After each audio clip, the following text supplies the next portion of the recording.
everybody, welcome back. It's Katie Mora. Thank you for tuning in once again to talk about those first-time homebuyer mistakes that I am seeing all too often. Now, I find that first-time homebuyers in particular, although they're not the only ones guilty of this, come in to look at a home with a laundry list of things that they want and don't want in that home. And by a laundry list, I mean 5 pages of I want a pool, I want the pool to have a blue liner, I would like the pool to have, I don't know where I'm going with this.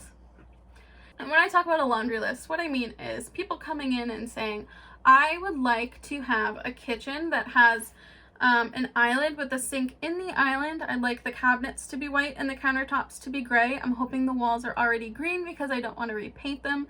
There should be a black backsplash that is gray with subway tiles, not square tiles. And you see where I'm going with this. They have a custom built home with an unlimited budget in their brain, and they're walking around looking for that home. And I'm sorry to say that most likely you're not going to find it. And some people learn that pretty quickly and they're able to adjust their expectations, and others spend months and months looking for that home and are very disappointed and discouraged when they don't find it. And if people are lucky enough to find that perfect home that meets their laundry list of expectations, that's when I see them doing absolutely anything they can, like waiving inspections and draining all of their savings to get that home. And if you've already been watching, you know that both of those things are already on my please don't do that list. I hope you don't think I'm telling you that you should not have expectations for what you're looking for in a home. You completely should. But we've really got to work on focusing our expectations, making them a little bit more realistic. That was a challenge for me, and it took me a little bit to do when I was looking for my first home. Please don't think that I'm saying that you shouldn't have a list of things that you want or don't want when you go in looking for a home. You absolutely should. You want to have an idea of what you're looking for so that you're not looking at every single house on the market or every single open house you can make it to every single weekend. Think about what you want and write that stuff down. And then go back and look at what you want and think, is this something I absolutely have to have? I would really like, but either I could get it, I can make it happen, something like that. And then things that you really want but you could live without. And then do the same thing for the flip side. Things you absolutely do not want, things you don't want but could deal with, could fix, and things that you don't like but could deal with, could live with. And since I love talking about myself, let me tell you about my experience. One of the things that we absolutely had to have in our home was space for 3 vehicles, because I have a vehicle, my husband has a vehicle, and my husband has a work vehicle. So we needed space for 3 cars. That was like non-negotiable for us, because if we didn't have that, it just wasn't going to work. I don't know what we would have done. We'd have to park a vehicle somewhere else at a relative's house. We needed to have those 3 parking spaces. So that was at the top of our absolutely must-have list. Something that I really wanted, but we were able to get, was a nice kitchen. So our kitchen in the house that we purchased was quite outdated, and I was disappointed in that, but I also knew that we could do that renovation and make that happen, and we did.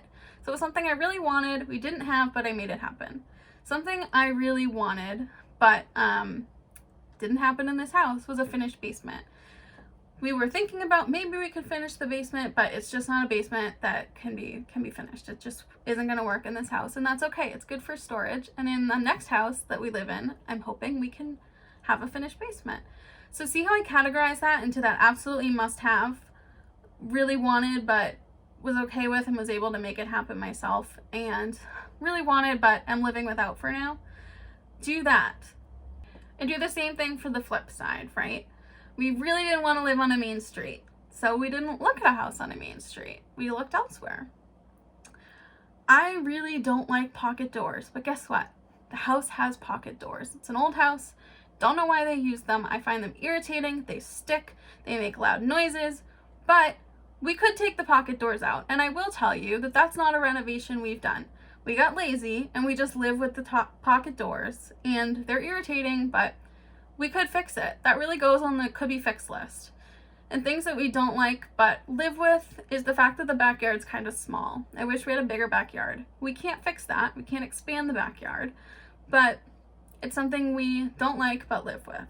Let me help you out with this a little bit. Either type in the URL that's on your screen right now, or click on the link below, and it's going to bring you to my website. Check it out. A lot of fun stuff on there, but one of the most fun things right now is a worksheet that is going to help you through this process of figuring out what you want and what you don't want in your home. So fill in that form. It's going to send that right to your inbox, so that you can start thinking about your priorities in your home.